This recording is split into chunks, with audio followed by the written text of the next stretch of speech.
கர்த்தருடைய செய்திக்கு ஆதாரமாக யோவான் எழுதிய நற்செய்தியில் உள்ள 8ஆம் அதிகாரம் 1-12 வசனங்கள் எடுத்தவர்கள் நம்ம சத்தமாக நாம் வாசிக்கலாம்.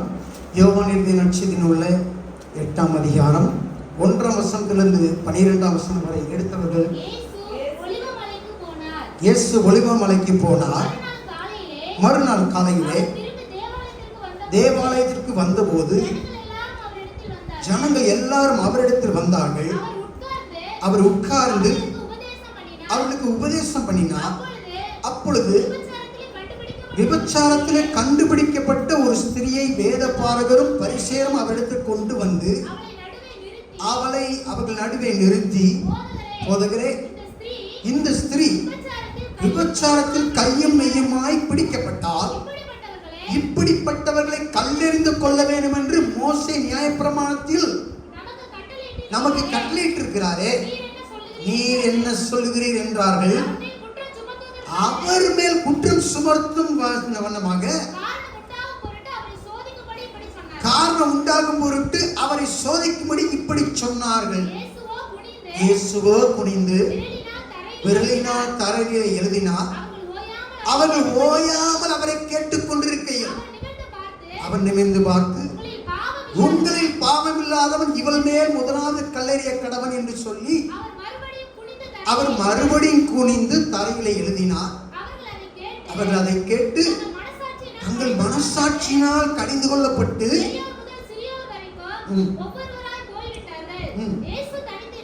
இயேசு தனித்திருந்தார். அந்த ஸ்திரீ இயேசுவின் நடுவே நின்றார். தவிர காணாமல், ஸ்திரியே, உன்மேல் குற்றம் சாட்டினவர்கள் எங்கே? ஒருவராகிலும் உன்னை ஆக்கினைக்குள்ளாக தீர்க்கவில்லையா என்றார். அதற்கு அவள், இல்லை ஆண்டவரே என்றார். நானும் உன்னை ஆக்கினைக்குள்ளாக தீர்க்கவில்லை, நீ போய் இனி பாவம் செய்யாதே என்றார்.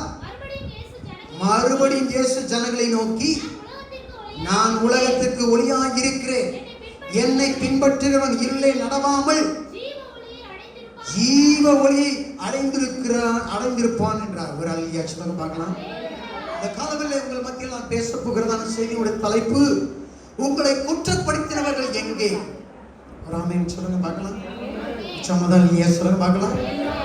இங்கே யோவான் ஆண்டவர் இயேசுவை அவர்தான் தேவனுடைய குமாரன் என்பதை திட்ட தெளிவாக பலமுறை அவர் தெளிவாக நேரடியாக சொல்லியிருக்கிறார். மத்தேயு போல, மார்க்கு போல, லூக்கா போல சொல்லாமல் நேரடியாக இயேசு தேவாலயத்துக்கு போய் உபதேசம் பண்ணி கொண்டிருக்கையில் அங்கே உபதேசம் பண்ணுகிற இடத்திற்கு ஒரு பெண்ணை கொண்டு வருகிறார்கள். அந்த பெண்ணை கொண்டு வந்த போது இயேசு உபதேசம் பண்ணி கொண்டிருந்ததை நிறுத்திவிட்டு அவர்கள் அந்த கொண்டு வந்த பெண்ணை குறித்து ஆண்டவர் அங்கே ஒரு உரையாடலை ஏற்படுத்துகிறார். ஒரு ஆமென் சொல்லுங்களேன். ஏன் யோவான் இதை எழுத வேண்டும்? ஏன் எதற்காக அவர் சொல்ல வேண்டும்? 1 யோவான் 2ஆம் அதிகாரம் 1ஆம் வசனத்தை எடுத்து வாசிங்க. 1 யோவான் 2ஆம் அதிகாரம் 1ஆம் வசனத்தை எடுத்து வாசிப்போம். பின்பதாக இருக்கிறது நிருபங்கள்ல, என் பிள்ளைகளே, நீங்கள் பாவம் செய்யாதபடிக்கு இவைகளை உங்களுக்கு எழுதுகிறேன். ஒரு ஆமென் சொல்லுங்க பார்க்கலாம். நான் ஏற்கனவே உங்களுக்கு சொல்லியிருக்கிறேன் பலமுறை. இந்த மத்தேயு, மார்க்கு, லூக்கா இவர்கள் எல்லாம் ஒரு நிருபர் போல காலையில் ஆண்டவர் இயேசு அங்க போய் என்ன செய்தார்? கானா ஊருக்கு போனார். மதியானம் வந்தார். இங்க எதிர் வீட்டில் இருக்கிற மகளை சுகமாக்கினார். நிருபர் மாதிரி, ரிப்போர்ட்டர் மாதிரி எழுதுறார். இயேசு கிறிஸ்து உயிரோடு எழுந்து பரலோகத்துக்கு போய் பல 4ஆவது நூற்றாண்டுக்கு பிறகுதான் இந்த வேதாகமத்தை அவங்க எழுத ஆரம்பிக்கிறாங்க. எங்கெல்லாம் அவங்க ஒரு உபதேசத்தை சொன்னாங்களோ அப்பொழுதெல்லாம் அதற்கேற்ற சம்பவத்தை மக்களுக்கு புரியும்படியாக எடுத்து சொன்னார்கள். இந்த யோவான் சொன்னா, பிள்ளைகளே, இந்த சம்பவத்தை நான் உங்களுக்கு எதற்கு எழுதுகிறேன்? நீங்கள் பாவம் செய்யாமல் இருக்க வேண்டும் என்பதற்காக நான் எழுதுகிறேன். பாவம் செய்யாமல் ஒரு மனிதனை எது தடுக்கக்கூடியதாக இருக்கிறது? எது நம்மை பாவம் செய்ய முடியாதபடி தடுக்கக்கூடிய ஒரு காரியமாக இருக்கிறது? யோவான் சொல்ல போகிற காரியம், நீங்களும் நானும் பாவம் செய்யாதபடிக்கு நம்மை தடுத்து ஆட்கொள்ளக்கூடிய ஒரு வசனத்தை, சம்பவத்தை இந்த காவலை நாம் பார்க்க போகிறோம். ஒரு ஆமென் சொல்லுங்களேன். சொல்லுங்களேன். இந்த காரியங்கள் தான் உங்களை என்னையும் பாவம் செய்யாமல் இருப்பதற்கு நம்மை தடுக்கக்கூடிய காரியமாக இருக்கிறது. பாவம் செய்யாதபடிக்கு நான் இவைகளை எழுதுகிறேன். என்ன எழுதுகிறேன்? இயேசு உபதேசம் பண்ணிக்கிட்டு இருந்தாருப்பா. அப்போ ஒரு பெண்ணை கொண்டு வந்தாங்க. அந்த பெண்ணை கையும் மையுமா பிடிச்சு கொண்டு வந்தாங்க. கொண்டு வந்த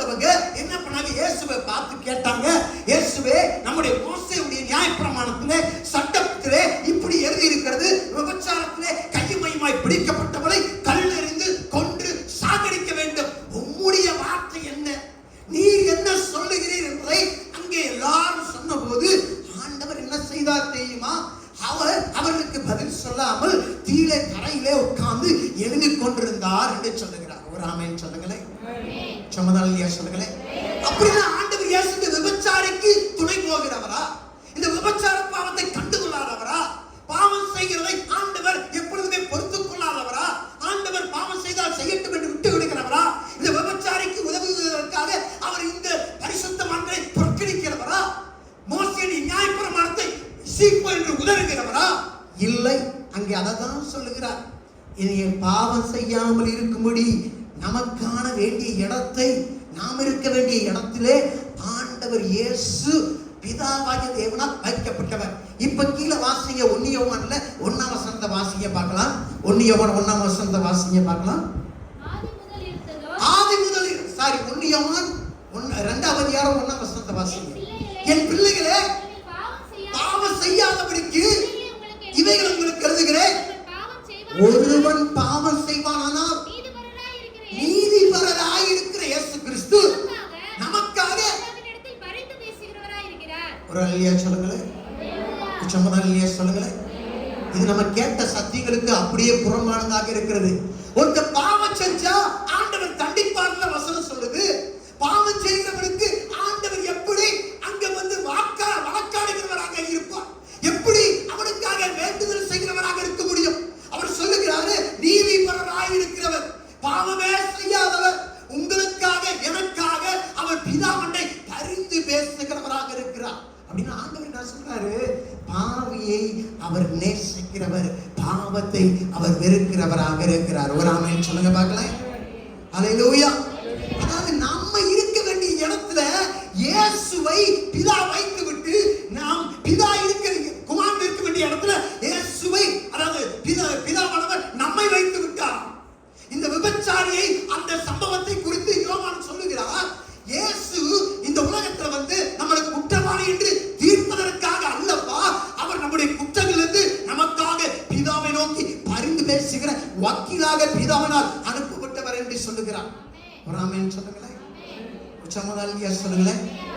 அல்லேலூயா. கிருபாதார பலி அப்படின்னா நம்ம, அவர் நீதியுள்ளவர், நம்ம பாவம் நிறைந்தவர்கள், நாம் தண்டிக்கப்பட வேண்டியவர்கள், தண்டனைக்குரியவர்கள், கல்லெறியப்பட வேண்டிய நபர்கள், நாம் சாகடிக்கப்பட வேண்டிய நபர்கள். பாவத்தின் சம்பளம் மரணம். ஆனால் அப்படிப்பட்ட மரணத்தின் இடத்துல இருக்க வேண்டிய நம்முடைய இடத்தை பிதாவானவர் தன் குமாரனுக்கு கொடுத்து விட்டு, அவருடைய நீதி, அவருடைய பரிசுத்தம், அவருடைய அந்த கிருபை என்கிற அந்த இடத்துக்குள்ளாக நம்மை வைத்து விட்டார். ஒரு ஆமென் சொல்லுங்களேன். சமதாலியா சொல்லுங்களேன். அப்படின்னா நம்ம செய்கிற பிரேயர் அல்ல, பைபிள் ரீடிங் அல்ல, ஊழியம் அல்ல, நம்மை ரட்சிப்பதற்கு, நம்மை நல்லவனாக்குவதற்கு.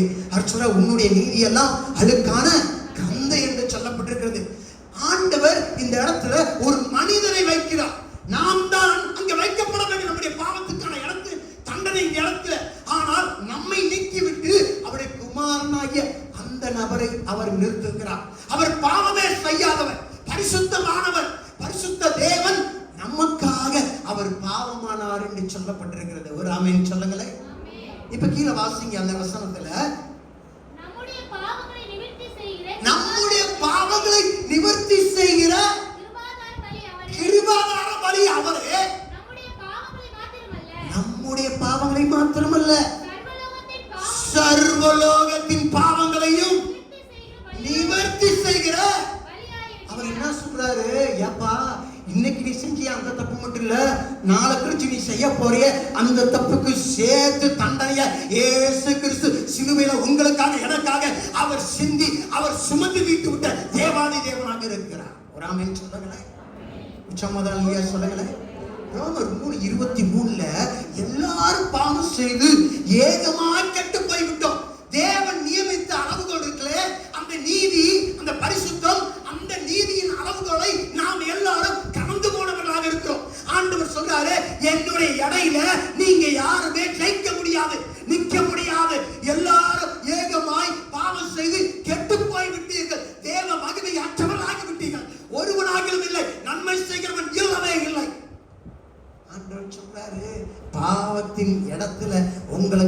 ஒருவரை நான் வைத்திருக்கிறேன். ஒரு அல்லையா சொல்லுங்களே.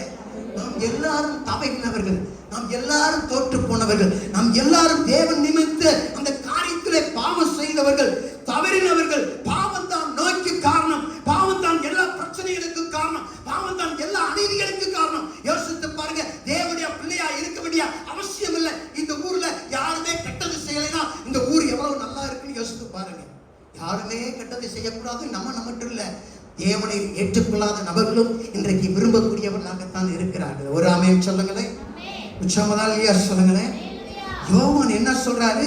இந்த கடிதம் நான் எழுதுவதற்கு காரணம், நீங்கள் பாவம் செய்வதை நிறுத்திவிட்டு நல்ல காரியம் செய்ய வேண்டும் என்பதற்காக நான் எழுதுகிறேன் என்று சொல்லுகிறார். ஒரு ஆமென் சொல்லுங்களேன்.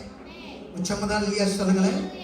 யோவான் என்ன சொல்றாரு? 2:1 நீ பாவம் செஞ்சீனா உனக்கு தண்டனைக்கு பதிலாக, உனக்கு மரணத்துக்கு பதிலாக, உனக்கு நியாய தீர்ப்புக்கு பதிலாக அங்க பிதாவாகிய தேவன் உனக்கு ஒரு வக்கீல வச்சிருக்கிறாரு, பரிந்து பேசுகிறவர் வச்சிருக்கிறாரு. வக்கீல மட்டும் கிடையாது, உனக்கான பாவத்துக்கான அந்த பிராயச்சித்தமாக கிருபாதார பலியாகவும் அவர் இருக்கிறார். அவர் தான் என் ஆண்டவராகிய இயேசு கிறிஸ்து. ஒரு அல்லையா சொல்லுங்க பார்க்கலாம்.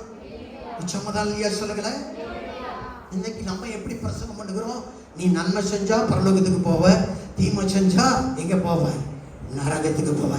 நீ பாவம் செஞ்சிட்ட, குடியாரனே, ஓ விபச்சாரியே, ஓ திருடனே, நீ கண்டிப்பாக நரகத்துக்கு உரியவன், நீ பரலோகத்துக்கு லாயக்கு இல்ல.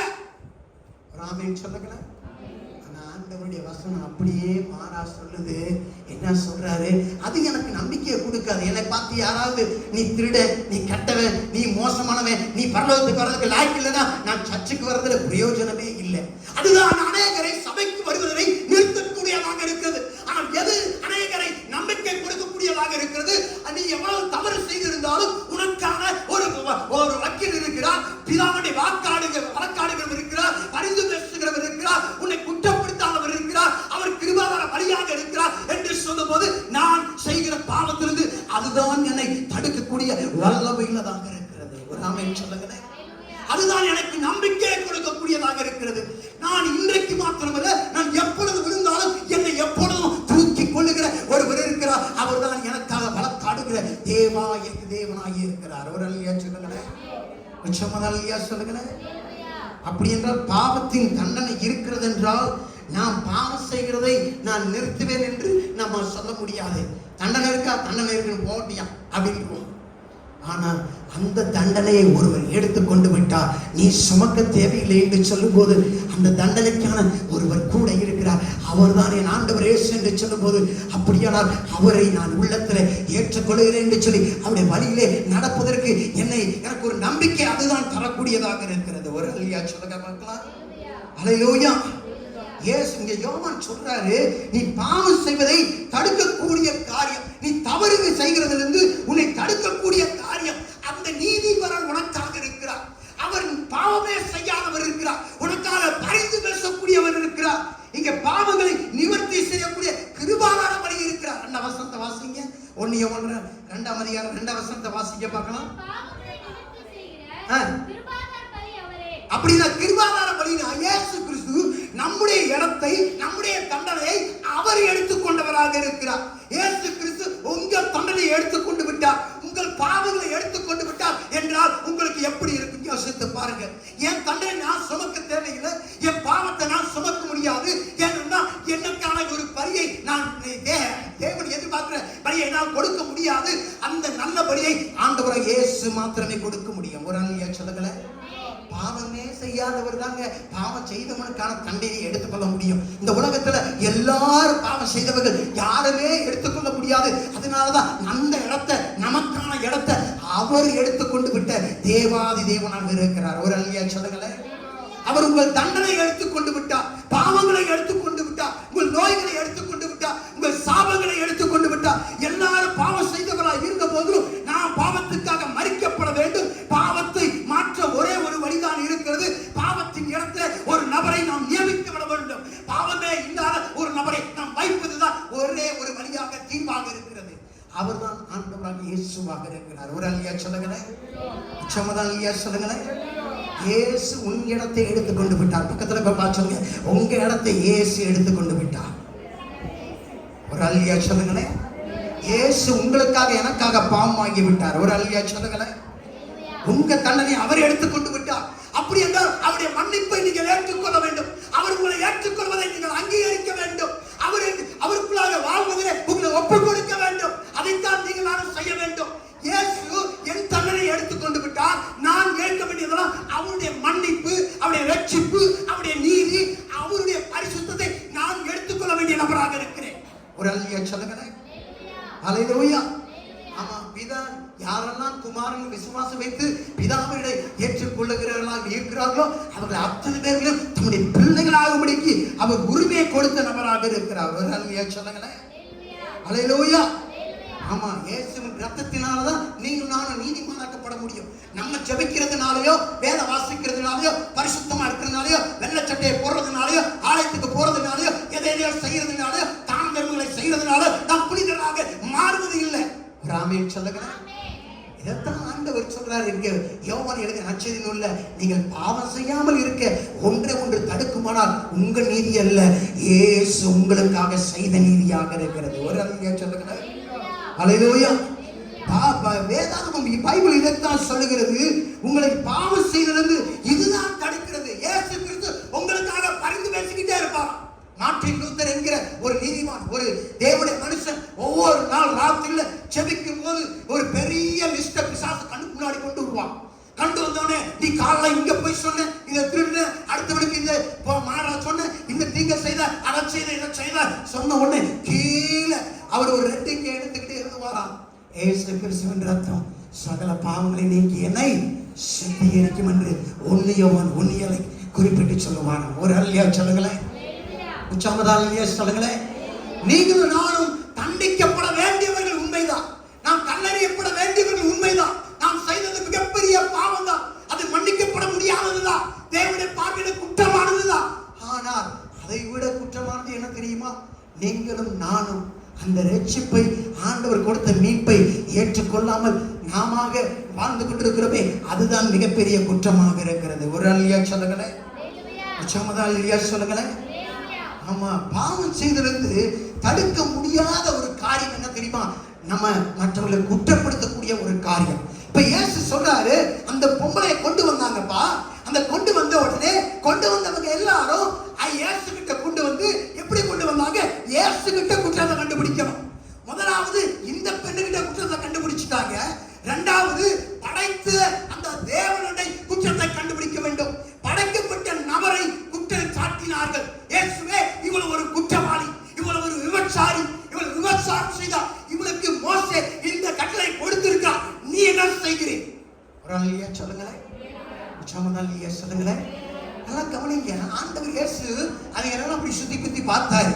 அவரே பிரசங்கம் பண்ணிட்டு இருக்கும் போது இவங்க இன்டரப்ட் பண்ணிட்டாங்க, தொந்தரப்படுத்திட்டாங்க. ஆனாலும் அந்த பெண்ணை கொண்டு வந்த உடனே அந்த பெண்ணை அப்படியே புழுதியில அப்படியே உருள்றான், கீழே தள்ளுறாங்க, கீழே புழுதியில இருக்கிறார். இப்ப இயேசு என்ன பண்றாரு தெரியுமா? கீழே உட்காந்து எழுத ஆரம்பிக்கிறார். ஒரு அல்லேலூயா சொல்லுங்களேன். உச்சமதாலியே சொல்லுங்களேன். நல்லா கவனிங்க. இந்த பொம்பளை உண்மையிலேயே பாவிதான், உண்மையிலேயே கல்லறியப்பட வேண்டும் தான். அவங்க சொன்னதெல்லாம் உண்மைதான். இந்த பரிசேயர்கள் வேத பாரதியில் சொன்னது நியாயமானதுதான், பரிசுத்தமானதுதான். இந்த பெண் செய்தது தவறுதான். ஆனால் எவ்வளவு தவறானதோ அதை போல அவர்கள் செய்த விதமும் தவறானதாக இருந்தது. ஒரு அல்லேலூயா சொல்லுங்களேன். அவர்கள் கைகளிலே கற்களோடு வந்திருந்தார்கள். கற்களோடு வந்திருந்ததை ஆண்டவர் இயேசு பார்த்தார். ஒரு அல்லேலூயா சொல்லுங்களேன். உச்சமதாலியே சொல்லுங்களேன். அல்லேலூயா. ஆமா, இன்னைக்கு நீங்கள் நானும் கூட மற்றவங்களை குற்றப்படுத்த மாட்டோம், நம்ம மற்றவங்களை நியாயப்படுத்த மாட்டோம் அப்படின்னு சொல்லுவோம். ஆனா சொல்லுவோம், உனக்கு தெரியுமா அந்த ஆள் அப்படி, இந்த ஆள் இப்படி. அதுக்காக ஜெபம் பண்ணுவோமா? ஜெப அறைகள்ல கூட மற்றவங்களை பத்தி நம்ம நிறைய என்ன பண்றோம்? குறைகளை ஊதி கொண்டிருக்கிறவர்களாக இருக்கிறோம். ஒரு அல்லேலூயா சொல்லுங்களேன். யாரும் சொல்றதில்லை நான் அவர்களை இயேசுவின் நாமத்தினாலே குற்றப்படுத்துகிறேன், அவர்கள் தண்டனைக்குரியவர்கள் என்று யாருமே சொல்றதில்லை. உட சொல்றவங்க எல்லாருமே எப்படி சொல்றோம்? மற்றவங்களை குற்றப்படுத்துறவங்க, அவ அடக்கா, அவ பரிசுத்தவானா. ஒரு அல்லேலூயா சொல்லுங்களேன். எந்த இதுல எது இருக்குதோ உடனே என்ன சொல்லுவோம்? எந்த புத்துக்குள்ள? ஐயோ, நமக்குலாம் ஒண்ணுமே தெரியாது. ஒரு அல்லேலூயா சொல்லுங்களேன். நானா யாரை பத்தியும் குறை சொல்ல மாட்டேன்ப்பா, என் வாயை என்ன செஞ்சுக்கிருவேன்? திண்டுக்கல் போட்டு. ஆனாலும் நம்ம அவங்களுக்காக சொல்லுங்களேன். யாரும் ஒருத்தரை குற்றப்படுத்துறது கிடையாது. இந்த நபர்கள் எல்லாரும் கையில கற்களோடு நிரப்பினவர்களாக இருந்தார்கள். இன்னைக்கு அநேக சபை மற்றவர்களை குற்றப்படுத்துவதில் கற்களை தங்கள் மடிகளிலால் நிரப்பினவர்களாக இருந்தார்கள். இந்த மனிதர்கள் எல்லாரும் சொன்னார்கள், இந்த பெண் இன்னொருத்தினுடைய குடும்பத்தை உடைத்து விட்டால், இன்னொரு குடும்பத்துடைய பிள்ளைகளை தவிக்க விட்டு விட்டால், தெரிந்தே இந்த மனிதனை அங்கே காயப்படுத்தி விட்டால், பாவம் செய்ய வைத்து விட்டால். இயேசு கேட்டாரு, உங்களில் பாவம் இல்லாதவன் முதலாவது இவள் மேல கல்ல போடுவேன்னு சொன்னார். ஒரு அல்லையா சொல்லுங்களேன். அவங்க இன்னும் ஜிபிஎஸ் வச்சு கண்டுபிடிச்சாங்களா, கூகுள் வச்சு கண்டுபிடிச்சாங்களா, யாரோட அங்க தப்பு செய்யறான்னு சொல்லி இவங்களுக்கு தெரியும். இங்க தப்பு செஞ்ச ஆம்பளை விட்டுட்டு தப்பு செஞ்ச பொம்பளை மட்டும் கொண்டு வந்துட்டான். இந்த மனுஷனுக்கு என்ன பண்ணாங்க, அவங்க பிடிச்சு போகும்போது ஆமாமா இவளை கூட்டு போங்க சொல்லிட்டு இவ என்ன பண்ணிருப்பான், நீட்டா கோட்டு சுட்ட போட்டு ஆமாமா இவ எப்பயுமே என்ன தப்பு செய்ய வைப்பா, கூட்டு போய் நல்லா கல்லறிந்து கொன்றுங்க அப்படி கூட சொல்லியிருப்பான். இந்த மனுஷனுக்கு தண்டனை இல்ல, மனுஷிக்கு மட்டும் தண்டனை கொடுத்ததை ஆண்டவர் பார்த்தாரு. ஏப்பா, தேவனுடைய நீதி என்பது வேற. தேவனுடைய பார்வையில நீங்க எல்லாருமே அந்த பெண்ணுக்கு சமமானவர்கள் என்று சொன்னார். ஒரு அல்லையா சொல்லுங்களேன். ஒவ்வொருத்தனும் அங்கே இயேசு குனிஞ்சு வரல எழுதும் போது ஒரு தேவ பக்தர் இப்படி சொல்றாரு. அவர் எழுதினது ஒவ்வொருத்தன் பேரையா சொல்லிக்கிட்டு இருந்தாராம், ஒவ்வொருத்தன் பேரையா எழுதிக்கிட்டு இருந்தாராம். அவங்க ஒவ்வொருத்தரும் மனசாட்சியிலே குத்தப்பட்டவர்கள். அப்படின்னா என்ன அர்த்தம், இந்த பரிசேயர்கள் செய்தது அங்கே நியாயம் இல்ல, சொன்னது நியாயமான காரியமாக இருந்தாலும் கூட. ஒரு அல்லையா சொல்லுங்களேன், உச்சமதான் இல்லையா சொல்லுங்களேன். மோசேயின் சட்டப்படி நீதியை தான் செய்தார்கள், ஆனால் அவர்களுடைய நீதியிலே பாரபட்சம் இருந்தது. அவர்கள் கைகளிலே கொடூரம் இருந்தது, அவருடைய கைகளிலே குற்றமாக்குதல் இருந்தது, தண்டிக்கக்கூடிய குணம் இருந்தது, அவனுக்கு நியாய தீர்ப்பு கொடுக்கக்கூடிய உரிமை இருந்தது. ஆண்டவர் சொன்னாரு, உங்களில் பாவம் இல்லாதவன் கல்ல அவன் மேல போடு என்று சொன்னார். ஒரு அல்லையா சொல்லுங்களேன், உச்சமதான் இல்லையா சொல்லுங்களேன். அவங்க பைக்கில் நிறைய கற்களை வச்சிருந்தாங்க. இன்னைக்கு நிறைய சபைகளிலும் கூட மக்கள் தங்கள் பைகளில கற்களை நிரப்பினவர்களாக மற்றவர்களை எப்படா அழிக்கலான்றது அங்கே குவித்தவர்களாக இருக்கிறார்கள். ஆனா தேவனுடைய பிள்ளையே, உண்மையான தேவ பிள்ளை எந்த அந்த பெண்ணோடு கூட அங்க புழுதியிலே உட்கார்ந்திருந்த இயேசுவை போல அந்த பெண்ணுக்காக பரிந்து பேசுகிற ஒரு தேவ பிள்ளையாகத்தான் இருக்கக்கூடியவர்களாக இருக்கிறார்கள். ஒரு அல்லையா சொல்லுங்களேன், உச்சமதா அல்லையா சொல்லுங்களேன். ஆனா தொடர்ந்து குற்றப்படுத்திக்கிட்டே இருக்கும்போது ஆண்டவர் இயேசு பார்த்தாரு, ஒண்ணுமே சொல்லல, அவங்களுக்கு மௌனமா இருந்தாரு. ஒரு ஆமென் சொல்லுங்களேன். கொலோசியர் 4ஆம் அதிகாரம் 6ஆம் வசனத்தை வாசிங்க பார்க்கலாம். கொலோசியர் 4ஆம் அதிகாரம் 6ஆம் வசனம் தெரிந்த சத்தமா வாசிங்க. கொலோசியர் 4ஆம் அதிகாரம் 6ஆம் வசனம். அவனவனுக்கு இன்னின்னபடி உத்தரவு சொல்ல வேண்டும் என்று நீங்கள் அறியும்படிக்கு உங்கள் வசனம் எப்பொழுதும் கிருபை பொருந்தினதாயும் உப்பால் சாரமேற்றப்பட்டதாயும். ஒரு அல்லையா சொல்ல மாட்டீங்களே, உச்சமதான் அல்லையா சொல்ல பார்க்கலாம். இங்க ஆண்டவர் என்ன சொல்றாரு, இவன் குற்றவாளி நீங்க தீர்க்கிறீங்களேப்பா, நீங்க செஞ்ச தப்ப நீங்களாம் பலமுறை செஞ்சிருக்கிறீங்க அப்படின்னு அவங்களை குற்றப்படுத்தல.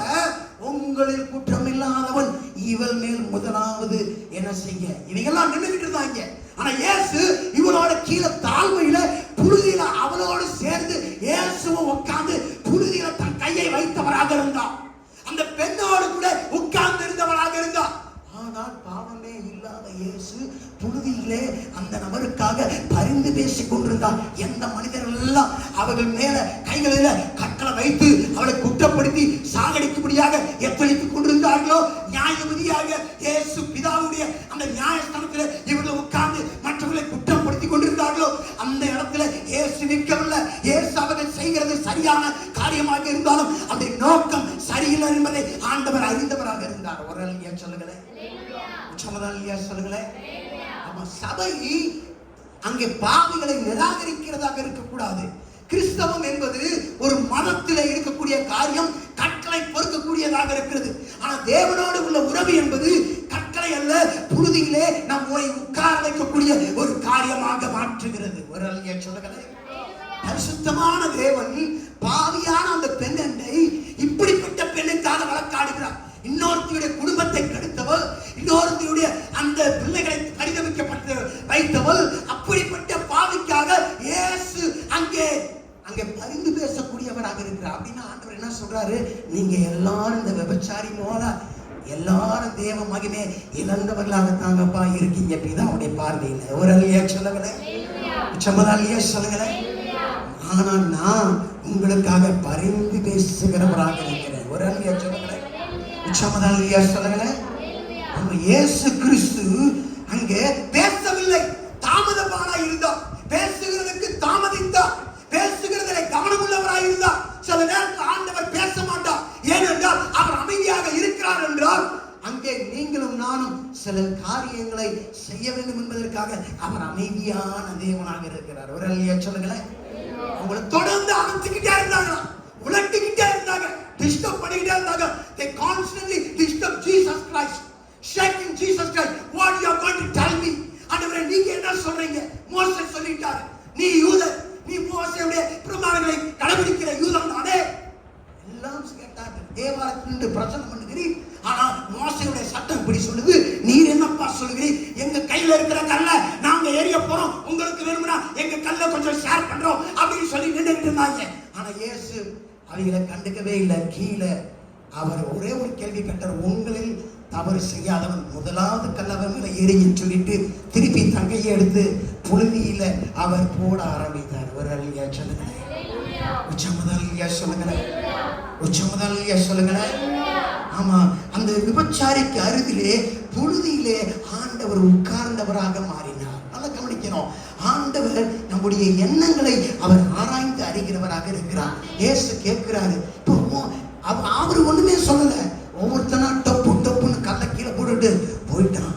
இப்போ போயிட்டு இருக்கும்போது இயேசு திரும்பி அண்ணாந்து பார்க்கிறாரு, பார்த்தா அந்த ஸ்திரீ இயேசுவின் நடுவிலே இருக்கிறார். ஒரு அல்லையா சொல்லுங்க பார்க்கலாம். இயேசு அவரை பார்த்து ஒரு கேள்வி கேட்கிறாரு. எடுத்தவங்க வாசிங்க, அந்த இடத்துல 8ஆம் அதிகாரத்துல வாசிங்க பார்க்கலாம். 11ஆம் வசனத்தை வாசிங்க பார்க்கலாம். அதற்கு அவள், இல்லை ஆண்டவரே.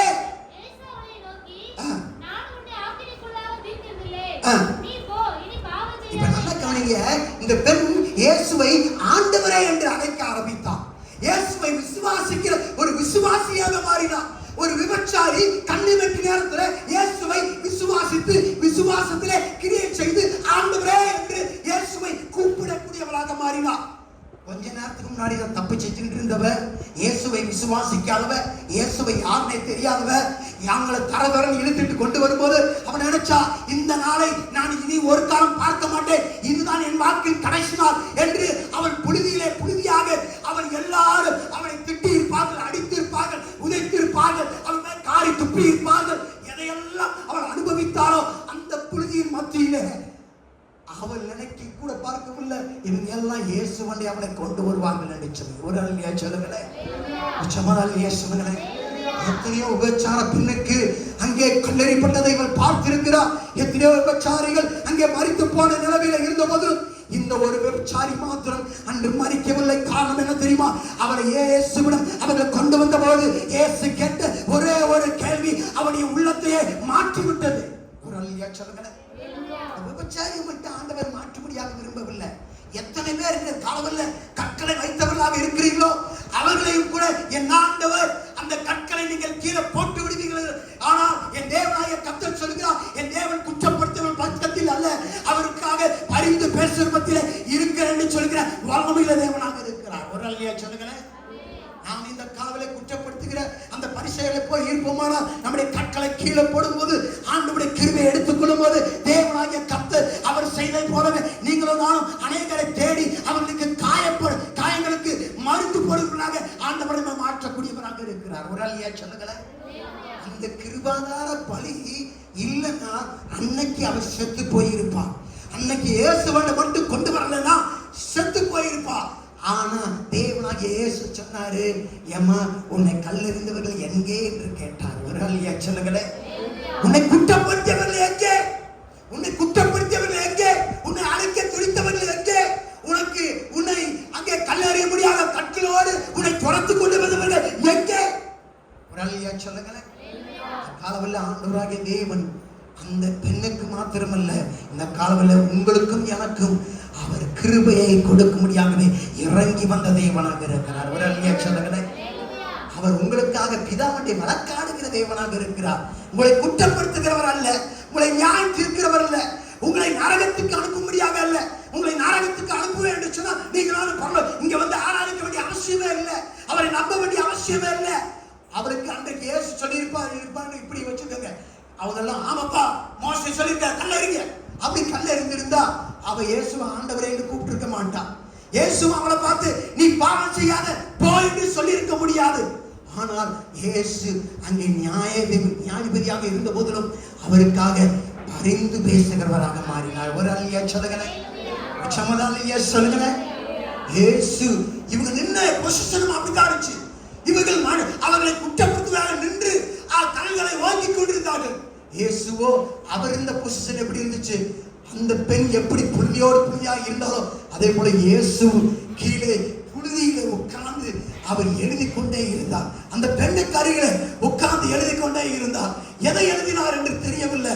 ஆனால் அந்த பெண் கடைசியாக நிமிர்ந்து பார்க்கும்போது இயேசுவை தவிர எவரையுமே அந்த பெண் பார்க்கவில்லை. ஒரு அல்லையா சொல்லுங்களேன்.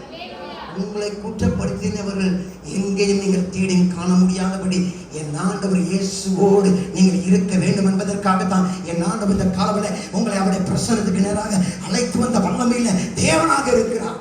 நீங்கள் நானும் கொல்லப்பட வேண்டும், நீங்கள் நானும் அழிக்கப்பட வேண்டும், நீங்கள் நானும் கல்லறியப்பட வேண்டும், நீங்கள் நானும் அங்கே பிடிபட்டவர்கள் தான், அங்கே பிசாசின் பிடியிலே பிடிக்கப்பட்டவர்கள் தான், பிசாசின் கையிலே அகப்பட்டவர்கள் தான். நம்மை பிசாசு அழித்திருக்க வேண்டும். ஆனால் எப்படியோ தேவனாகிய கர்த்தருடைய சமூகத்துக்கு வந்தபடியினாலே அவர் சொன்னாரு, என் பிள்ளையுடைய மரணத்தை நான் எடுத்துக் கொள்கிறேன், என் ஜீவனை என் பிள்ளைக்கு கொடுக்கிறேன், என்னுடைய அங்க நீதியை என் பிள்ளைக்கு கொடுக்கிறேன், என் பிள்ளையுடைய அநீதியை நான் எடுத்துக் கொள்கிறேன், அவன் பாவத்தை எடுத்துக் கொள்கிறேன் என்று சொன்ன வல்லமையுள்ள தேவனாக இருக்கிறார். சொல்லுங்களேன், சொல்லுங்களேன். யோவான் இதைத்தான் சொன்னாரு, நீங்கள் பாவம் செய்யாதபடிக்கு இவைகளை நான் எழுதுகிறேன். நீங்கள் நான் ஆண்டோடைய பார்வையில் யாருமே யோக்கியர்கள் அல்ல. நம்முடைய நீதி எல்லாம் அழுக்கான கந்தை. ரோமர் 3:23 சொல்லப்பட்டபடி நன்மை செய்கிறவன் இல்லை, எல்லாரும் பாவம் செய்து ஏகமாய் கெட்டு போனார். ஆண்டவர் ஒரு ஸ்டாண்ட் வைக்கிறாரு, ஒரு அளவுகோல் வைக்கிறாரு. அந்த நீதியிலிருந்து எல்லாரும் வழிவிலகினவர்கள், எல்லாரும் பாவம் செய்தவர்கள், எல்லாரும் தண்டனைக்குரியவர்கள், எல்லாரும் மரணத்துக்கு பாத்திரவான்கள், எல்லாரும் கல்லறியப்பட வேண்டியவர்கள், எல்லாரும் நரகத்துக்கு பாத்திரவான்கள். அப்படிப்பட்ட இடத்துல பிதாவாகிய தேவன் என்ன இந்த உலகத்துக்கு அனுப்பியது இவன் மேல கல்லறியும்படியாக அல்ல, அந்த பிசாசை போல நானும் என் பிள்ளைய நரகத்துக்கு அனுப்பும்படியாக அல்ல, பாவத்துக்கு ஒப்புக்கும்படியாக அல்ல. என் பிள்ளையுடைய இடத்துல நான் அந்த மரணத்தை எடுத்துக் கொள்கிறேன். நான் பிள்ளை போக வேண்டிய இடத்துக்கு நான் அந்த நரகத்துக்கு போகிறேன். நான் என் பிள்ளை போக வேண்டிய அந்த நரக ஆக்கினைக்கு நான் போகிறேன் என்று அவர் நரகத்துக்கு சென்ற இயேசுவாக இருக்கிறார். ஒரு அல்லையா சொல்லுங்களே, உச்சமதாலியா சொல்லுங்களே. நீங்களும் நானும் விடுவிக்கப்பட வேண்டும், நம்முடைய பாவத்திலிருந்து விடுதலை பெற வேண்டும், நம்முடைய பாவ வாழ்க்கையிலிருந்து ஒரு மீட்கப்பட வேண்டும், பாவம் செய்வதை நிறுத்த வேண்டும். இதற்காகவே அந்த யோவான் சொன்னாரு, பிள்ளைகளே நீங்கள் பாவம் செய்யாமல் இருப்பதற்காக நான் எழுதுகிறேன் என்று சொன்னார்.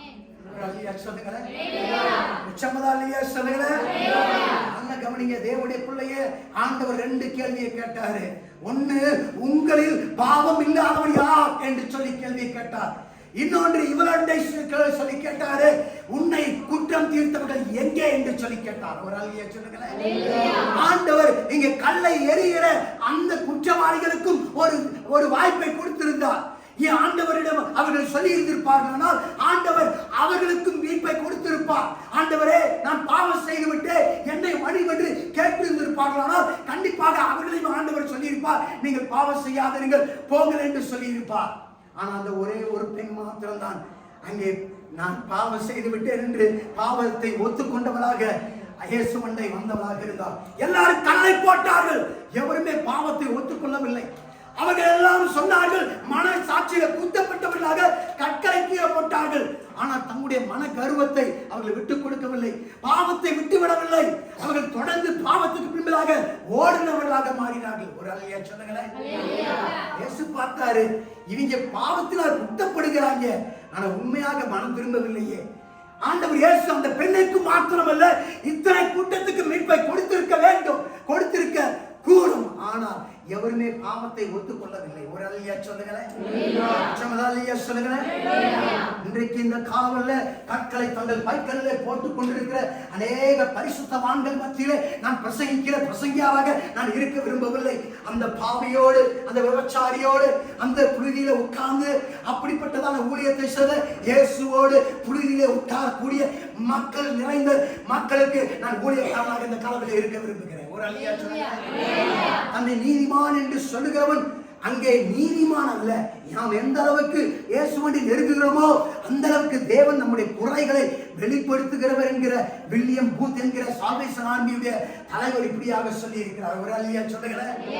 நாம் எந்த அளவுக்கு தேவனை நெருங்கி வருகிறோமோ அந்த அளவுக்கு நம்முடைய குறைகளை வெளிப்படுத்துகிறார். ஆண்டவரே, இன்னும் என் பேச்சு சரியில்லை, என் சிந்தனை சரியில்லை, என் செயல் சரியில்லை, இன்னும் நான் செய்யறது நீதியா இருந்தாலும் நான் செய்கிற நோக்கம் சரியில்லை, மற்றவங்களை குற்றப்படுத்திக்கிட்டே இருக்கிற. இப்படித்தான் ஆண்டவர் அந்த பரிசேயர்களையும் அந்த வேதப்பாரர்களையும் பார்த்தாரு.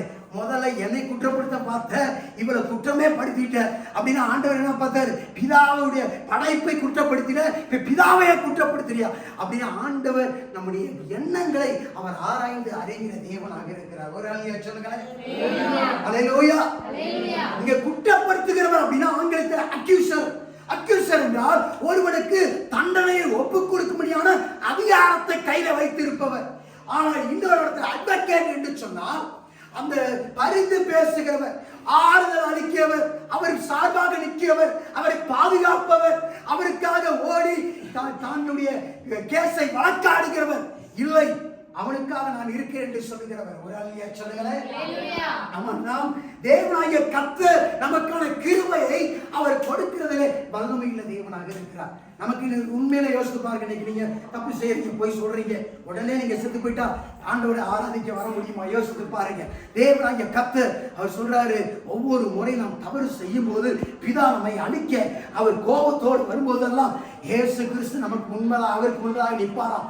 அந்த ஜனங்களுக்காக நான் ரத்தத்தை சிந்தி இருக்கிறேன், இந்த ஒரு விசை அவர்களுக்கு நீங்க இறங்குங்க என்று சொல்லி நமக்காக பிதாவண்டை பரிந்து பேசிக்கொண்டே இருக்கிறாராம் இயேசு. ஒரு அல்லையா சொல்லுங்களேன். அப்படி இல்லைன்னா நீங்க நானும் இந்த காவல உயிரோடு இங்கே இருக்க முடியாது. நீங்கள் நானும் எப்பயோ மறித்திருக்க வேண்டும். நாம் செய்த பாவங்களுக்கான தண்டனையை எப்பொழுதோ ஏற்றிருக்க வேண்டும். ஆனா ஒவ்வொரு நாளும் தேவன் நமக்கு கிருபையை கொடுத்திருக்கிறார். இந்த நாள் என் மகன் மனம் திரும்புவார், இந்த நாள் என் மகள் மனம் திரும்புவார் என்று சொல்லி பிதாவண்டை அங்கே பரிந்து பேசுகிறவராக இருக்கிறார். ஒரு அல்லையா சொல்லுங்களேன். ஒரு ஊர்ல இப்படித்தான் ஒரு நீதியுள்ள ஒரு அரசர் இருந்தார். அந்த அரசருக்கு ஒரு மகன்.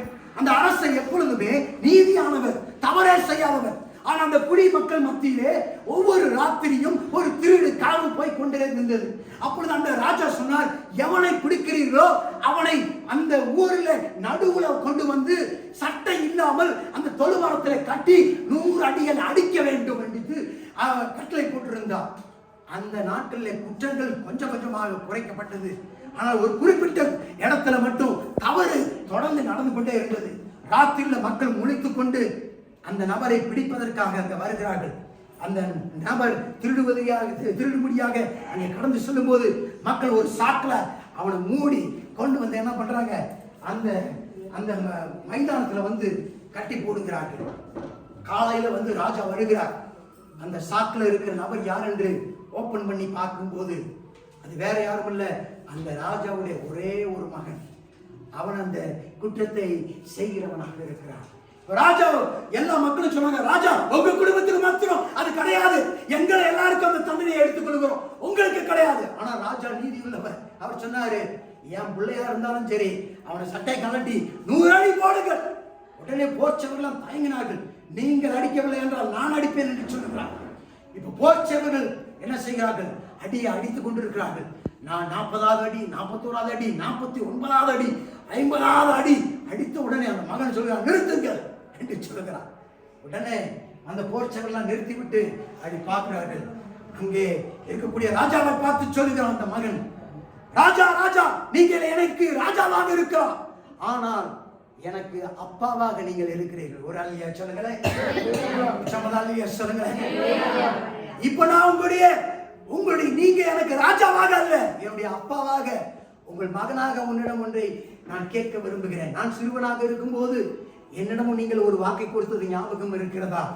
மகனே, உனக்கு எவ்வளவு பெரிய ஆபத்து வந்தாலும் என் உயிரை கொடுத்தாவது உன்னை காப்பாற்றுவேன் என்று சொன்னது ஞாபகம் இருக்கிறதா என்று சொல்லி கேட்டான். ஞாபகம் இருக்கிறது. இப்பொழுது என்னால் வலிக்கிறது அப்பா, என்னுடைய வழியை நீங்கள் ஏற்றுக்கொள்ளுங்கள் என்று சொன்னான். மக்கள் யாரும் வந்து அடிக்க முன்வரவில்லை. ராஜா சொன்னான், என்னுடைய கட்டளை நீங்கள் நிறைவேற்றி ஆக வேண்டும். ராஜா இப்பொழுது சட்டையை கலட்டி அந்த இடத்துல தொழுமரத்தில் தன் கைகளில் விலங்குகளை போட்டு அடிக்கும்படியாக ஆணையிட்டான். 50 அடியை அந்த மகனுக்காக வாங்கி கொண்டான். 50வது அடியிலே அந்த ராஜாவுடைய உயிர் அதே இடத்தில் போய்விட்டது. மக்கள் எல்லாரும் ஓவென்று அழுதார்கள். அங்கே இரத்த வனத்தில் இருந்த ராஜாவை கட்டி அணைத்துக் கொண்டார்கள். அப்பொழுது அந்த மகன் சொன்னான், என் தகப்பன் நான் அடிக்கப்பட வேண்டிய அந்த அடியினால இறந்து போய்விட்டார். இனி நான் எந்த தவறு செய்ய மாட்டேன். எனக்காக எல்லா தவறையும் அவர் எடுத்துக் கொண்டு விட்டார். அவருடைய நீதியிலே இந்த நாளிலிருந்து நான் நீதியுள்ள ராஜாவாக இருப்பேன் என்று சொல்லி வாக்கு பண்ணினான் அந்த மகன். ஆண்டவராக இயேசு கிறிஸ்து உங்களிடத்துல என்னிடத்துல பாவமே செய்யாதவர், நமக்காக அவர் பாவமானார், அவர் பலியானார். நாம் சிலுவையிலே தொங்கப்பட்டிருக்க வேண்டும், கல்லறியப்பட்டிருக்க வேண்டும். ஆனால் நமக்கான இடத்துல அவர் எடுத்துக்கொண்ட தேவனாக இருக்கிறார். நீங்களும் நானும் தொடர்ந்து அந்த மீட்பை, அந்த மன்னிப்பை நாம் அறியாதவர்களாக தொடர்ந்து செய்யும் போது நாம் சிலுவையிலே அவரை தொடர்ந்து அடிக்கிறவர்களாக இருக்கிறோம். தொடர்ந்து அவரை சாட்டையால் அடிக்கிறவர்களாக இருக்கிறோம். தொடர்ந்து அவர் மேல் கற்களை எறிகிறவர்களாக இருக்கிறோம். முகத்தில் துப்புகிறவர்களாக இருக்கிறோம். பிள்ளைகளே, நீங்கள் பாவம் செய்யாமல் இருப்பதற்கு ஆண்டவர் உங்களுக்கு நியாய தீர்ப்பை அல்ல, உங்களுக்காக வழக்காடுகிறவராக இருக்கிறார் என்று சொல்லுகிறார். நீங்க பாவம் செய்யும்போது நமக்காக வழக்காடுகிறார். ஆனா நம்ம தேவனுக்கு பிரியமா நடக்கும்போது அவர் சொல்லுகிறார், பாருங்க பிதாவே, என் பிள்ளைக்காக நான் மரித்தேன், அவன் எனக்காக வாழுகிறான், அவர் பாருங்க நீங்க மன்னிச்சதுனால அவன் எனக்குள்ளாக எப்படி ஆசீர்வாதமா இருக்கிறார், அநேகருக்கு செய்தியை சொல்லுகிறார், அநேகருக்கு உதவியை செய்கிறார் என்று சொல்லி பிதாவண்டை அவர் பூரிப்படையக்கூடிய தேவனாக இருக்கிறார். இந்த பெண்ணுகிட்ட ஆண்டவர் ஒரு வார்த்தையை சொன்னாரு, நானும் உன்னை அவர்களை போல உன்னை குற்றப்படுத்த மாட்டேன். அந்த பாவிகளே உங்களை குற்றப்படுத்தலாம். பரிசுத்தமான கடவுள், மன்னிக்கிற தேவன், இரக்கத்தில் ஐஸ்வர்யமுள்ள தேவன், நானும் உன்னை குற்றப்படுத்த மாட்டேன் என்று சொன்னார். ஒரு நீங்களும் நானும் எவரையுமே நம்ம கை நீட்டி குற்றப்படுத்த கூடாது. இந்த உலகத்துல நீங்களும் நானும் ஒருத்தர் 2 விரல் நம்ம நீட்டினா 3 விரல் நம்மை நீட்டும் என்று சொல்வார்கள். தேவனாகிய கர்த்தர் உங்களையும் என்னையும் குற்றப்படுத்தும் ஊழியத்துக்காக அல்ல, அறிந்து பேசும் ஊழியத்திற்காக, அப்படி இரக்கத்தை காண்பிக்கிற ஊழியத்துக்காக தேவன் உங்களையும் என்னையும் அழைத்திருக்கிற தேவனாக இருக்கிறார். நீங்களும் நானும் கற்களை பொறுக்கிக் கொண்டிருக்கிற பரிசேயர் பக்கம் நிற்கிறவராக அல்ல, அங்கே புழுதியில உட்கார்ந்து இருக்கிற அந்த பாவிகளோடு பாவிகளாக அவர்களுக்காக பரிந்து பேசுகிற இயேசுவை போல நீங்களும் நானும் அவர்களுக்கு மேல இரக்கத்தை கொடுக்கிறவர்களாக இருக்க வேண்டும் என்பதற்காக ஆண்டவர் நம்மை அழைத்திருக்கிற தேவனாக இருக்கிறார். ஒரு ஆமென் சொல்லுங்களேன். நம்ம மற்றவர்களை குற்றப்படுத்தினால் நாமே அதிலே ஏற்கனவே விழுந்து விட்டோம் என்று வசனம் சொல்லுகிறது. மற்றவர்களை குற்றம் நீக்க நீராறு என்று சொல்லப்பட்டிருக்கிறது. தேவன் தான் குற்றப்படுத்துகிறவர், நீதிப்படுத்துகிறவர். தேவனுடைய நியாயஸ்தானத்தில் நீங்களால் உட்கார்வதற்கு தகுதியற்றவர்களாக இருக்கிறோம். ஆனா அந்த பரிசேயர் சொன்னாங்க, நாங்க தான் ஆபிரகாமுடைய பிள்ளைங்க, நாங்க தான் மோசேயுடைய சட்டத்தை கடைபிடிக்கிறவங்க, நாங்க கல்லெறியறதுக்கு அவளுக்கு தீர்ப்பு கொடுக்கிறதுக்கு எங்களுக்கு முழு உரிமை இருக்குது என்று சொன்னார்கள். இயேசு சொன்னார், ஒரு பாவம் செய்யாதவராய் இருந்த போதும் புழுதியில அந்த கடந்த மகளோடு மகளாக அவரும் புழுதியில உட்கார்ந்த தாழ்மையின் ரூபத்தை எடுத்த தேவனாக இருக்கிறார். ஒரு நீங்களும் நானும் கிருபையை சுமக்கிறவர்களாக இருக்க வேண்டும். தண்டனையை, குற்றத்தை சுமக்கிறவர்களாக இருக்கக்கூடாது. மற்றவர்களை குற்றப்படுத்த அக்யூசராக இருக்கக்கூடாது. அட்வொகேட்டாக அவர்களுக்காக பரிந்து பேசுகிறவர்களாக இருக்க வேண்டும். ஒரு ஆமென் சொல்லுங்களேன். சொல்லுங்களேன். இந்த பாடத்தை தான் இந்த யோவான் என்ன சொல்றாரு, இந்த பெண்ணுடைய சம்பவத்தின் மூலமா இயேசு எப்படி அந்த இடத்துல இருந்து அந்த மகளுக்கு விடுதலை கொடுத்தார் என்று சொல்லுகிறார். ஒரு ஆமென் சொல்லுங்களேன். அதனால அவர் சொல்றாரு, 8ஆம் அதிகாரத்துல 11ஆம் வசனத்தை வாசிங்க. யோவான் 8ஆம் அதிகாரம் 11ஆம் வசனத்துல இயேசு இவைகளை சொல்லி முடிச்ச பிறகு என்ன சொல்றாரு பாருங்க. அந்த இடத்துல அதற்கு அவர் இல்லை ஆண்டவரே, இயேசு அவளை நோக்கி, நான் உன்னை ஆக்கினைக்குள்ளாக தீர்க்கிறதில்லை, நீ போ, நீ பாவம் செய்யாதே என்றார். மறுபடியும் இயேசு ஜனங்களை நோக்கி, நான் உலகத்துக்கு ஒளியாய் இருக்கிறேன், என்னை பின்பற்றுகிறவன் இருளிலே நடவாமல் அப்படின்னு சொல்லப்படுகிறது என்ன? பாவம் செய்கிறதை நிறுத்துகிறது தான் இருளை நடக்காமல் இருப்பது. நீங்கள் இருளை நடக்காமல் இருக்க வேண்டும், பாவம் செய்வதை நிறுத்த வேண்டும் என்பதற்காகவே பிள்ளைகளே நீங்கள் பாவம் செய்யாதபடிக்கு இவைகளை எழுதுகிறேன். இதே யோவான் தான் இதை எழுதுகிறான். ஒரு ஆளுநர் சொல்லுங்களேன்.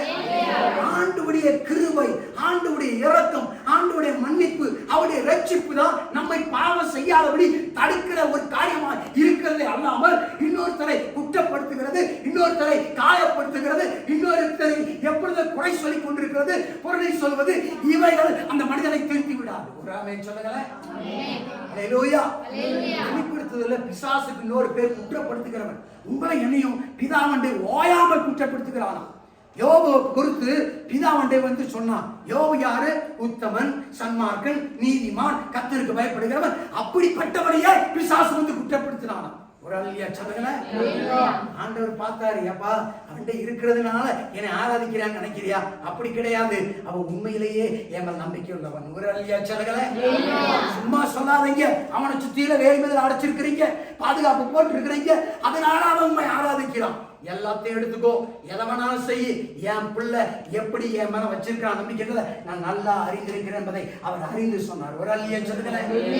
இந்த பெண் அதுக்கு பிறகு விபச்சாரம் செய்திருப்பான் என்று நினைக்கிறீங்க? இந்த பெண் அதற்கு பிறகு இயேசுவை மறந்திருப்பான் நினைக்கிறீங்க? இந்த இயேசுவை அவள் ஆண்டவராக ஏற்றுக்கொண்ட அந்த பெண் அவள் போய் இயேசுவுக்காக ஊழியம் செய்யக்கூடியவளாக மாறினார். ஒரு அல்லையா சொல்லுங்களேன். சொல்லுங்களேன். நீங்களும் நானும் பாவம் செய்கிறதை நிறுத்த வேண்டும். நிறுத்துவது நம்முடைய சொந்த பலத்தினால முடியாது, ஆண்டவருடைய நீதியினாலே முடியும், ஆண்டவருடைய மன்னிப்பினாலே முடியும், ஆண்டவருடைய இரக்கத்தினால் முடியும். நீங்களும் நானும் ஆண்டவருடைய கிருபையை சுமக்கிறவர்களாக இருக்க வேண்டும். ஒரு அல்லேலூயா சொல்லுங்களேன். அல்லேலூயா. குற்றம் பார்க்க சுற்றம் இல்லை என்று சொல்லப்படுகிறது. ஒரு அல்லேலூயா சொல்லுங்களேன். நீதிமான் ஒருவனாகிலும் இல்லையே. ஒருத்தனை கூட ஆண்டவர் தேடி பார்க்கிறார், யாராவது இருப்பானா அப்படின்னு பார்க்கிறாரு. நான் நினைக்கிறேன் இந்த வசனத்தை எழுதுறதுக்கு முன்னாடி அந்த யோபு இருந்தது, பின்னாடி இருந்திருந்தா யோபு ஆண்டவர் பார்த்திருப்பாரு. ஆனா இந்த வசனத்துல பார்க்கும்போது ஒருத்தன் கூட இல்லை அப்படின்னு சொல்றாரு. ஆண்டவர் சில ஸ்டாண்டர்டை வச்சிருக்கிறார். அந்த ஸ்டாண்டர்ட்ல நம்ம எல்லாரும் விலகினவர்கள். அதனாலதான் ஆண்டவர் தன்னுடைய குமாரனை அனுப்பினாரு. அந்த ஸ்டாண்டர்ட்ல இருக்கிற ஒரே ஒரு ஆளு யாருன்னா என் கள்ள குமார், என் அருமையான மகன், என்னுடைய குமாரனாகிய இயேசு தான். அதனாலதான் இயேசுவை நம்ம இருக்க வேண்டிய இடத்துல வச்சுட்டு இப்ப ஆண்டவர் என்ன பண்ணாரு? அவர் இருக்க வேண்டிய இடத்துல நம்மளை வச்சுட்டு நம்ம இருக்க வேண்டிய இடத்துல அவரை வச்சுட்டாரு. இப்ப நல்லா கவனிங்க. இந்த பரிசேயங்க பக்கம் நீதி இருந்த போதிலும், நேர்மை இருந்த போதிலும், நல்லதை சொன்ன போதும் ஏசு அவத பக்கம் நிக்கல. இவ பாவம் செய்தவதான், இவ குற்றவாளி தான், இவ செஞ்சது நியாயமானது இல்லதான், பாவம் தான். அது பாவம் தான் எல்லாத்துக்கும் காரணம். இயேசுவுக்கு நல்லா தெரியும். ஆனா அவ மேல இறக்கப்பட்டு இயேசு அங்க இறங்கல. ஆனா அவளுடைய இடத்துல தன்னை வைத்து இந்த பெண்ணுக்கு மீட்பை கொடுக்க வேண்டும் என்பது தேவனுடைய நோக்கமாக இருந்தது. ஒரு அல்லையா சொல்லுங்களேன். அத்தனை பேர் வந்தா ஒருத்தன் கூட தப்ப உணரவில்லை. இவ ஒருத்தி தப்ப உணர்ந்து துவண்டு போய், வெட்கி போய், நாடி போய், குறுகி போய், அன்னி என் வாழ்க்கையில ஒண்ணுமே இல்லை என்கிற அந்த நிர்வாணி போல இருக்கிற அந்த இடத்துல ஆண்டவர் அவளை பார்த்தாரு. ஏன் சிருஷ்டி, என் மக இப்படி வெட்கத்தை அனுபவிக்கிறாளே, கூச்சத்தை அனுபவிக்கிறாளே, மரணத்துக்கு அருகில வந்துட்டாளே, இவளுக்காக நான் மறிக்க வேண்டும் என்று அவளோடு சேர்ந்து இயேசு உட்கார்ந்து இருந்தார். ஒரு அல்லையா சொல்லுங்களேன். இயேசு, நீங்க நானும் வணங்குகிற இயேசு நம்மை நீதி, அதாவது நம்மை குற்றப்படுத்துவதற்காக அல்ல. அவர் நீதி உள்ளவர் தான், அவர் பாவத்தை வெறுக்கிறவர் தான். ஆனா யார் பாவத்தை ஒத்துக்கொண்டு ஆண்டவருடைய சமூகத்தில் வருகிறார்களோ அவர்கள் மேல ஆண்டவர் இரக்கத்தை கொடுக்கிறதுல வல்லமையுள்ள தேவனாக இருக்கிறார். ஒரு ஆமென் சொல்லுங்களேன். அல்லேலூயா. அப்படின்னா நீங்களும் இந்த நம்ம இருக்கிற இருப்பவர்களுக்கான பரிந்து பேசவர்களாக இருக்க வேண்டும், மற்றவர்களுக்காக ஜெபிக்க வேண்டியவர்களாக இருக்க வேண்டும். என்னுடைய ஒப்பீனியன் இட் டசன்ட் மேட்டர். நான் என்ன சொல்றது கருத்து முக்கியம் கிடையாது. என் ஆண்டவர் செய்கிற செயல்தான் முக்கியமானதாக இருக்கிறது. ஒரு அல்லையா சொல்லுங்களேன்.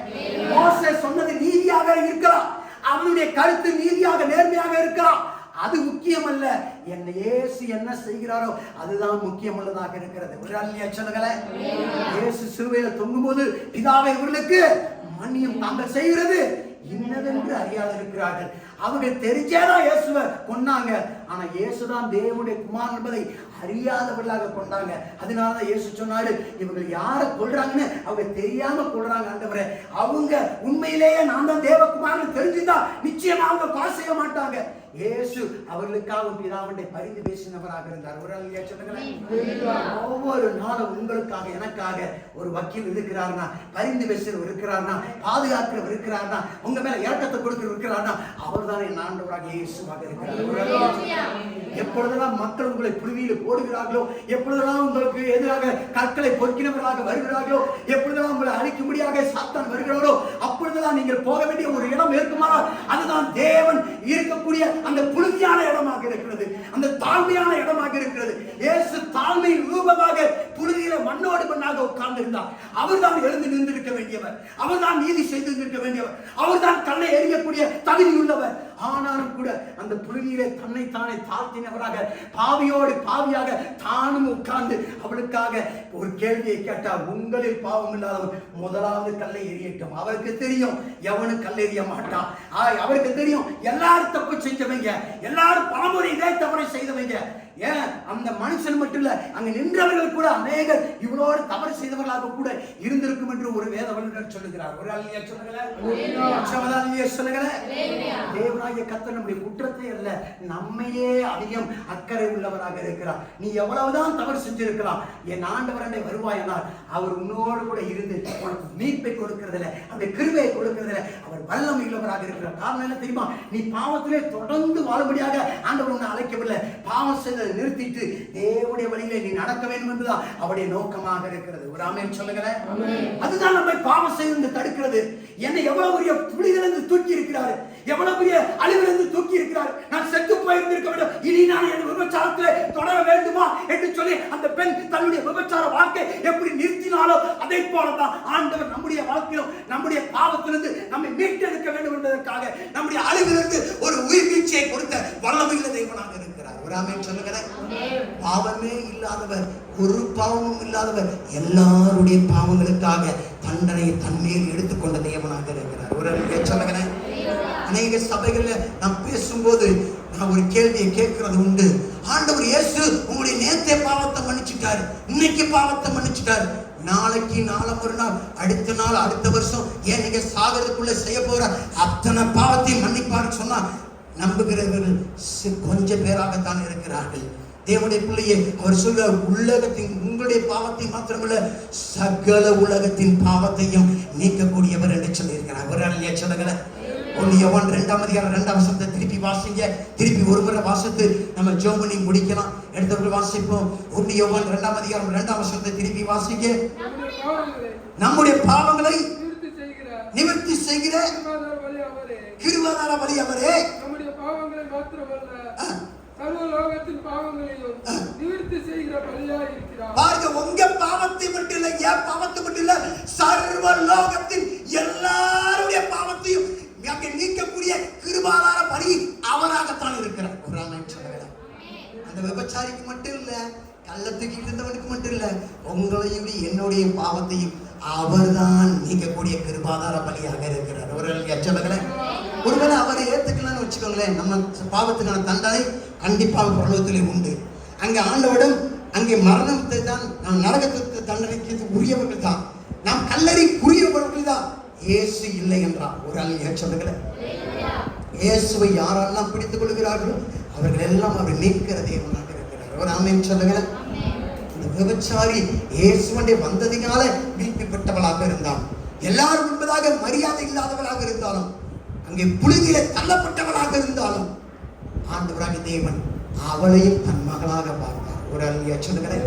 நீங்க எவ்வளவு கீழாக போயிருந்திருக்கலாம், உங்க வாழ்க்கையில எவ்வளவு மோசமா வாழ்ந்திருக்கலாம்.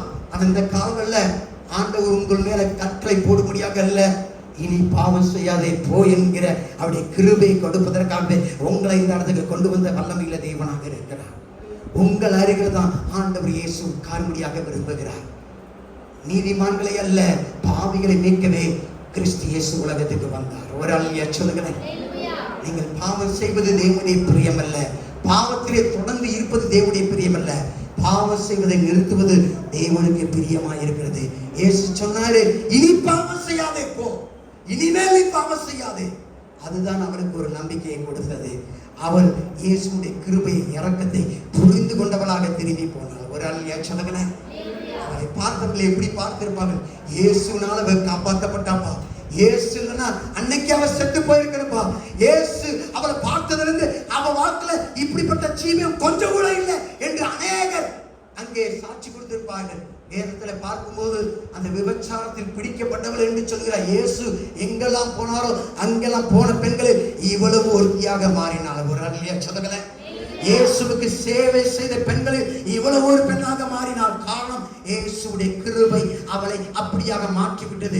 உங்களை நீங்களே அடையாளம் தெரியாதபடி ஆண்டவர் உங்களை மாற்ற வேண்டுமானால் தேவனுடைய சமூகத்தில் நீங்கள் இருக்கிறவனமாக, ஆண்டவரே நான் பாவி, நான் கொடூரமானவர், நான் மோசமானவர், நான் பாவம் செய்தவன், என்னை மன்னியும் என்று சொல்லி அவருடைய பாதத்திலே புழுதியிலே நம்மை தாக்கும் போது என் ஆண்டவர் நமக்கும் அந்த பெண்ணுக்கு கொடுத்த அதே மீட்பை கொடுக்க இந்த காலத்தில் அவர் உறுதியுள்ளவராக உண்மையுள்ளவராக இருக்கிறார். ஒரு ஆமென் சொல்லுங்களேன்.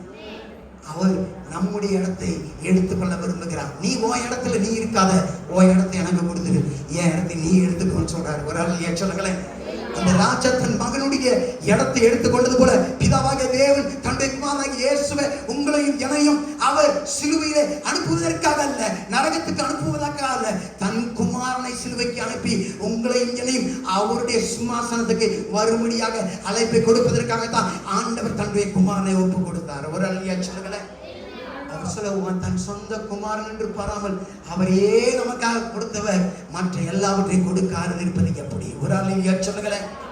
இந்த உலக வாழ்க்கையில் இருக்கிற பொருள், பணம் இவைகளெல்லாம் முக்கியம் இல்லைங்க. வரலாம், வராமல் போகலாம், கொடுக்கலாம், கொடுக்காமல் போகலாம். ஆனா ஒண்ணே ஒண்ணு, ஆண்டவர் கொடுக்கிற மீட்பு, ரட்சிப்பு, மன்னிப்பு, அதுதான் நிச்சயம் உள்ளதாக இருக்கிறது. ஒரு ஆள் சொல்லுங்களேன். யோசித்து பாருங்களேன். உங்க வீட்டுல பணம் இருக்கலாம், அல்லது எவ்வளவோ இருக்கலாம், அல்லது நீங்க நகை வைத்திருக்கலாம், அல்லது நிலங்களை வைத்திருக்கலாம். இப்ப இந்த உயிர் போச்சுன்னா அந்த நிலங்கள் யாருக்கு சொந்தமாகும்? உங்களுடைய பணங்கள் யாருக்கு சொந்தமாகும்? யோசித்து பாருங்க. நீங்க பீரோல வச்சிருக்கிற பட்டு சேலையை கூட எடுத்து போறதுக்கு வேற ஆள் தான் இருப்பாங்க. ஒரு அல்லையா சொல்லுங்களேன். என் ஆண்டவராக தேவன் உங்களுக்காக பரலோகத்தை வைத்திருக்கிறார். அதுக்குள்ள நம்ம போகணும்னா, ஆண்டவரே என்னை மன்னிங்க ராஜா, எப்பொழுது நான் மரித்தாலும் உம்மண்டை வருவதற்கு என்னை தகுதிப்படுத்தும் ஆண்டவரே என்று சொல்லி இருக்கிற இடத்துல அப்படியே எல்லாரும் எழுந்து உங்களை ஒப்பு கொடுப்பீங்களா? தேவனாகிய கர்த்தர் அவர் சொன்ன ஒரு கேள்வி, உன்னை குற்றப்படுத்தினவர்கள் எங்கே? Where are your accusers என்று ஆண்டவர் கேள்வி கேட்டார்.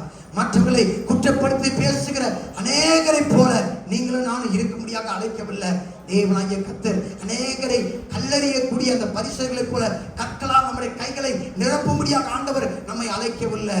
ஆண்டவருடைய அந்த சமூகத்துல வந்து அந்த பெண்ணோடு உட்கார்ந்து வழக்காடுகிறவர்களாக, பரிந்து பேசுகிறவர்களாக, அவர்களுக்காக செபிக்கிறவர்களாக, ஆண்டவரே என்னை மன்னித்தது போல அவர்களை நான் மன்னிக்கிறேன் என்று சொல்லத்தக்கதாக இந்த காலவல்ல ஆண்டவருடைய கிருபையை சுமக்கிறவர்களாக ஆண்டவர் நம்மை மாற்ற விரும்புகிறார். இந்த காலவல்ல கர்த்தராகிய தேவனுக்கு முன்பதாக நம்மை ஒப்பு கொடுப்போமா? எல்லாரும் கொஞ்ச நேரம் எழுந்து கர்த்தரை நாம் ஆராதிப்போம். கர்த்தருக்கு முன்பதாக நம்மை ஒப்பு கொடுப்போம். ஆண்டவரே, என் வாழ்க்கையில நான் என் பைகளை இவ்வளவு நாட்களாக கற்களால் நிரப்பினது போதும். ஆண்டவரே, என் பைகளை கற்களால் அல்ல, உங்க கிருபையால் நிரப்ப போகிறேன். உங்க பரிந்து பேசுகிறதால் நிரப்ப போகிறேன். உங்களுடைய கிருபையால் நிரப்ப போகிறேன். உங்க மன்னிப்பால் நிரப்ப போகிறேன். உங்களுடைய அன்பினால் நிரப்ப போகிறேன். உங்களுடைய வல்லமையால் நிரப்ப போகிறேன் ஆண்டவர் என்று சொல்லும் போது என் ஆண்டவர் உங்களையும் எடுத்து அநேகருக்கு பயன்படுத்த விரும்புகிற தெய்வனாக இருக்கிறார். அநேக ஜனங்கள் இந்த காலவெளியில் நிம்மதி இல்லாதவர்களாக, விடுதலை இல்லாதவர்களாக, பாவத்திலே யார் எனக்கு ஒரு நம்பிக்கையான வார்த்தை கொடுப்பார், யார் எனக்கு மீட்பை கொடுப்பார்கள், யார் எனக்கு இரக்கத்தை கொடுப்பார்கள் என்று எத்தனையோ பேர் ஏங்கிக் கொண்டிருக்கிற அந்த நபர்கள் மத்தியிலே உங்களை என்னைய ஆண்டவர் எடுத்து பயன்படுத்த விரும்புகிற தேவனாக இருக்கிறார். அவர் சொல்லுகிறார், மகனே மகளே, உன்னை குற்றப்படுத்தினவர்கள் எங்கே? அவர் சொன்னார், இல்லை ஆண்டவரே என்று சொன்னார். ஆண்டவரே என்று விசுவாசத்துல இயேசுவை ஆண்டவரே என்று அழைக்க ஆரம்பித்தார். இன்றைக்கு அநேக மக்கள் ஆண்டவரை விசுவாசித்து ஆண்டவரே என்று கூப்பிட வேண்டுமானால் தேவனாகிய கர்த்தரில் நீங்களும் தனித்திருக்க வேண்டிய நபர்களாக இருக்கிறீர்கள். ஆண்டவருடைய சமூகத்தில் நீங்கள் வரும்போது உங்களை தாழ்த்த வேண்டிய நபராக இருக்கிறீர்கள். உயர்த்துகிறவர்கள் அல்ல, தாழ்த்துகிறவர்களாக இருக்க வேண்டும். ஆண்டவரே, நான் இன்னும் பாவத்திலிருந்து விடுதலை இல்லை ஆண்டவரே, எனக்கு என் வாயிலிருந்து விடுதலை அல்ல ஆண்டவரே, என் எண்ணங்களிலிருந்து விடுதலை அல்ல ஆண்டவரே, என் செயல்களிலிருந்து விடுதலை அல்ல ஆண்டவரே, எனக்கு விடுதலை தாரும் ஆண்டவரே என்று சொல்லி கேட்கும்போது என் ஆண்டவர் உங்களையும் விடுவிக்க அவர் வல்லமையுள்ள தேவனாக இருக்கிறார். உங்களை ஆசீர்வதிக்க வல்லமையுள்ள தேவனாக இருக்கிறார். இந்த கலவல தேவனுடைய சமூகத்துக்கு நீங்க வரும்போது ஆண்டவர் எங்கேயோ பரலோகத்தில் சிம்மாசனத்தை உட்கார்ந்திருக்காருன்னு நினைக்காதீங்க. உங்களோடு புழுதியாக உங்கள் புழுதியின் மத்தியிலே தான் உங்களிடையே உட்கார்ந்திருக்கிற தேவனாக இருக்கிறார். அவர் பிதாவை நோக்கி பரிந்து பேசுகிறவராக இன்றைக்கு உங்கள் அருகிலே நிற்கிற தேவனாக அல்ல, அவர் உட்கார்ந்திருக்கிற தேவனாகவே இருக்கிறார். ஹல்லேலூயா, ஹல்லேலூயா. அப்பா, அந்த காலத்தில் வந்திருக்கிற ஒவ்வொரு பிள்ளைகளுடைய கரத்தில் ஒப்பு கொடுக்கிறேன். ஒவ்வொருவரையும் தொடுகிறாச்சா. நாங்கள் எவரையுமே ஆண்டவரை குற்றப்படுத்துவதற்கு தகுதி உள்ளவர்கள் அல்ல ஆண்டவரே. நாங்கள் எவருக்கு முன்பதாக எங்களை உயர்த்துவதற்கு தகுதி உள்ளவர்கள் அல்ல ஆண்டவரே. எங்களை முற்றிலுமாக ஒப்பு கொடுக்கிறோம் ஆண்டவரே. ஹல்லேலூயா. நீங்க போதும் எனக்கு, நீங்க போதும் எனக்கு, நீங்க போதும், நீங்க போதும், நீங்க போதும் எனக்கு, நீங்க போதும் எனக்கு, நீங்க போதும் எனக்கு, நீங்க போதும், நீங்க போதும், நீங்க போதும் எனக்கு. உம்மை விட்ட யாரும் இல்லை ஏசையா, உம்மை விட யாரும் இல்லை ஏசையா. ஆபிரகாமின் தேவனும் நீதானையா, ஈசாக்கின் தேவனும் நீதானையா, யாக்கோபின் தேவனும் நீதானையா, என்னுடைய தெய்வம் நீதானையா. ஆபிரகாமின் தேவனும் நீதானையா, ஈசாக்கின் தேவனும் நீதானையா, யாக்கோபின் தேவனும் நீதானையா, என்னுடைய தெய்வம் நீதானையா. என்னுடைய உழைப்பை யார் வந்து பறித்துக் கொண்டாலும் என் தலை உயர்த்துபவர் நீதானையா. என்னுடைய உழைப்பை யார் வந்து பறித்துக் கொண்டாலும் என் தலை உயர்த்துபவர் நீதானையா. நீங்க போதும் எனக்கு, நீங்க போதும் எனக்கு, நீங்க போதும், நீங்க போதும், நீங்க போதும் எனக்கு, நீங்க போதும் எனக்கு, நீங்க போதும் எனக்கு, நீங்க போதும், நீங்க போதும், நீங்க போதும் எனக்கு. அப்பா, இந்த காலங்களில் நீங்கள் யார் பக்கம் நிற்க போகிறீர்கள்? அந்த கற்களை புரக்கி நின்று கொண்டிருந்த அந்த பரிசேயர் பக்கம் நிற்க போகிறீர்களா, அல்லது அந்த பாவியான பெண்ணோடு உட்கார்ந்த இயேசுவோடு கூட உட்கார்ந்திருக்க போகிறீர்களா? ஆண்டவரே, நான் இன்னும் குறைவுள்ளவன், என்னுடைய தவறுகளை மன்னியும் ஆண்டவரே. என் பாவங்களுக்காகவே நீர் பாவம் மன்னிவே. உங்க கிருபைக்காக உமக்கு நன்றி ஆண்டவரே. நீர் எனக்கு போதும் ஆண்டவரே, நீர் எனக்கு போதும் ஐயா. இந்த காலத்தில் உம்முடைய அன்பு போதும் ஆண்டவரே. ஹல்லேலூயா.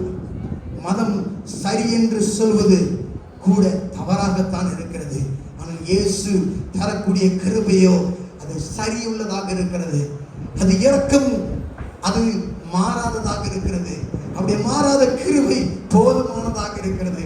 இந்த காலவில் ஆண்டவராகிய தேவன் அவர் நீங்கள் செய்ததெல்லாம் தவறு என்பதை அறிந்திருந்த தேவனாக இருந்த போதிலும், நீங்கள் பாவி என்பதை அறிந்திருந்த தேவனாக இருந்த போதிலும், நீங்கள் செய்த தவறுகள் எல்லாம் அங்கே கொலை செய்யப்பட வேண்டிய அளவுக்கு அங்கே மோசம் உள்ளது என்பதை அறிந்திருந்த போதிலும், ஆண்டவராகிய தேவன் உங்கள் அருகில உங்களுக்காக வழக்காடுகிற ஒரு வக்கீலாக இந்த காலவெல்ல இறங்கி வந்த தேவனாக இருக்கிறார்.